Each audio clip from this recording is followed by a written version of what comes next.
వీక్షకులందరికీ నమస్కారం. 2025వ సంవత్సరంలో ఫిబ్రవరి మాసంలో ఏ విధమైనటువంటి గ్రహగతులు ఉండబోతూ ఉన్నాయి? ఎందుకంటే ఈ గ్రహ సంచారం అనేటువంటిది ఫిబ్రవరి దగ్గర నుండి చాలా కీలకంగా మారబోతూ ఉన్నది. ఉదాహరణకి కుజునికి ఉండేటువంటి వక్రగతి పూర్తయిపోతూ ఉండడం, గురునకు ఉండేటువంటి వక్రగతి పూర్తయిపోతూ ఉండడం, అలాగే గ్రహాల్లో ప్రత్యేకమైనటువంటి మార్పులు ఇవన్నీ వెరసి ద్వాదశ రాశులపైన పూర్తిగా ప్రభావాన్ని చూపబోతూ ఉన్నాయి. ఉదాహరణకి ఈ మాసంలో ఉండేటువంటి గ్రహస్థితిని గమనిస్తే ఫిబ్రవరి నెల 4వ తారీఖు రాత్రి అంటే 5 వచ్చేస్తుంది. 5వ తారీఖుల గాయతూ గురుని యొక్క వక్రగతి పూర్తయిపోతుంది. ఇప్పటి వరకు వక్రించినటువంటి గురువు ఇక రుజుమార్గంలో ప్రయాణం చేస్తూ తన యొక్క సాధారణ ఫలితాలని ఇవ్వబోతూ ఉన్నారు. ఇక కుజుడు ఇప్పటి వరకు వక్రించి ఉన్నటువంటి కుజుడు ఈ 25వ తారీఖు తోటి ఫిబ్రవరి నెలలోనే తన యొక్క వక్రగతిని పూర్తి చేసుకుని తిరిగి మరలా తన యొక్క రుజు మార్గంలో ఆయన ప్రయాణించబోతూ ఉన్నారు. అలాగే రవి కుంభరాశిలో సంచారం చేస్తారు 13వ తారీఖు వరకు కూడాను. మకర రాశిలో సంచారం చేస్తారు 13వ తారీఖు వరకును. ఆ తదుపరి 13వ తారీఖు లగాయితూ కుంభరాశిలో రవి శని గ్రహాల యొక్క యుతి.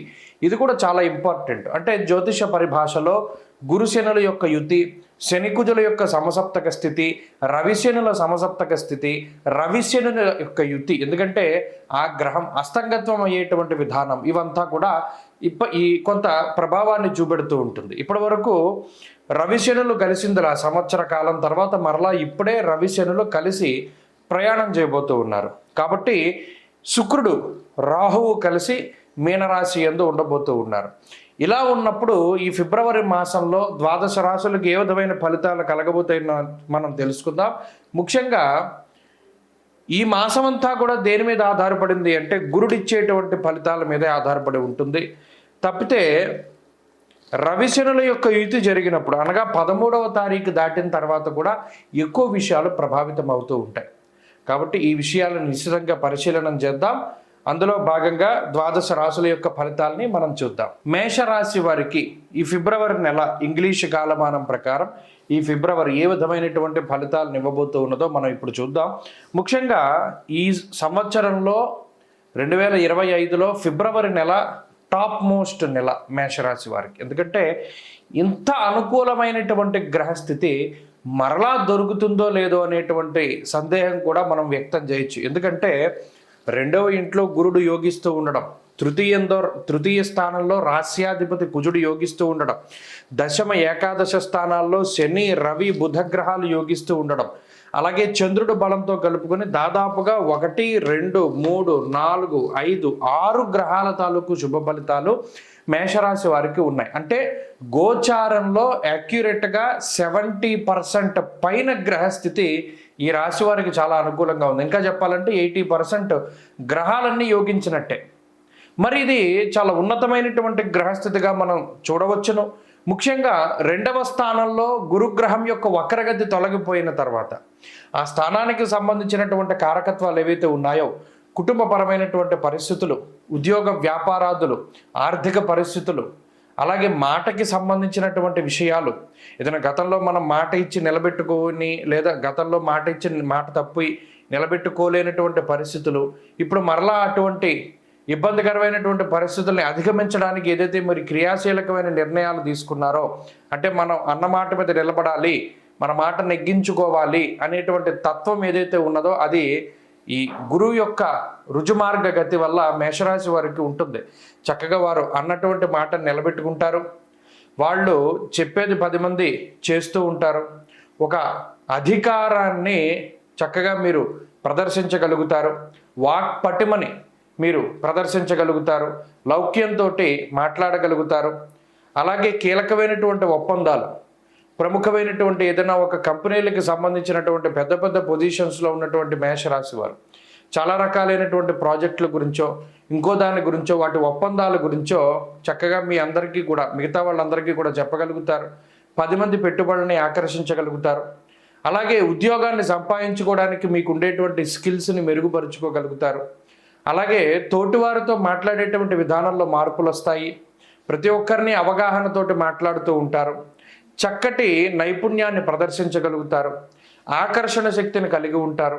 ఫిబ్రవరి మాసంలో అన్నీ మీ దగ్గరికి నడుచుకుంటూ వస్తాయి. మీకు సంబంధించినటువంటి గతంలో కోల్పోయినటువంటి అవకాశాల దగ్గర నుండి ఏదైతే మీరు కొనదాం అనుకున్నారో ఆభరణాలు, బంగారపు వస్తువులు, ఇళ్ళు, స్థలాలు, వాహనాలు, ఇటువంటి సిరి సంపదలకి సంబంధించినటువంటి విషయాలు అవన్నీ కూడా చక్కగా ఈ మాసంలో మీరు కొనుగోలు చేయడానికి లేదా వాటి పరంగా కొంత ముందడుగు వేయడానికి అవకాశం ఉంటుంది. ఇంట్లో శుభ కార్యక్రమాలకి సంబంధించినటువంటి విషయాలు జరుగుతాయి. అలాగే ఇందాక మనం చెప్పుకున్నట్టు నూతన వాహనం, నూతన గృహానికి సంబంధించినటువంటి విషయాలు ఇవన్నీ కూడా చాలా చక్కగా ముందుకు సాగేటువంటి పరిస్థితులు ఉన్నాయి. అలాగే కోర్టు కేసులు, న్యాయపరమైనటువంటి చికాకులు ఏవైతే ఉన్నాయో వాటి నుండి బయటికి రావడానికి ఈ మాసంలో చాలా గొప్పగా అవకాశం ఉన్నది. కుటుంబ పరిస్థితులు చాలా మెరుగుపడుతూ ఉన్నాయి.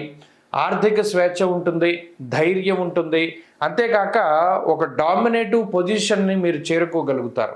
ఉద్యోగపరంగా ఇప్పటివరకు ఏదైతే కొన్ని ఇబ్బందులు ఎదుర్కొంటూ ఉన్నారో వాటన్నిటినీ కూడా అధిగమించి మీకంటూ ఉండేటువంటి ప్రత్యేక శైలి, మీ గుర్తింపును మీరు కాపాడుకోగలుగుతారు.